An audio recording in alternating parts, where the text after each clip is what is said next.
రాముడిది ఒక వర్గం, యేసుప్రభుది ఒక వర్గం, మళ్ళీ ఇందులో పిలక వర్గాలు, మళ్ళీ ముస్లింలదొక వర్గం. ఒకళ్ళంటే ఒకళ్ళకి పడకపోవడం, దేవుడి పేరిట కొట్టుకు చావడం. చూస్తున్నారా లేదా మీరు? దేవుళ్ళ పేరిట కొట్టుకు చేస్తుంది ఈరోజు మన భారతదేశం. ఇతర దేశాలన్నీ అభివృద్ధి పదంలో ఎదిగిపోతుంటే మన భారతదేశం ఏం చేస్తుంది? దేవుళ్ళ కోసం కొట్టుకు చేస్తుంది.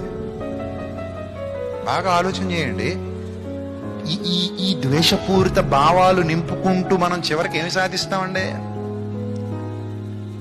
ఒకళ్ళొకళ్ళు నరుక్కుంటే అదా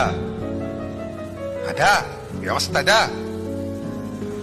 ఇప్పుడు అతను రాముడిని నమ్ముకున్నాడు, అతని ఇష్టం, వదిలేయి. నువ్వు క్రీస్తుని నమ్ముకున్నావా, నీ ఇష్టం, నీ బతుకు నువ్వు బతుకు, అతను బతుకుతాడు. ఎవరిష్టం వాళ్ళది. Download ShareChat.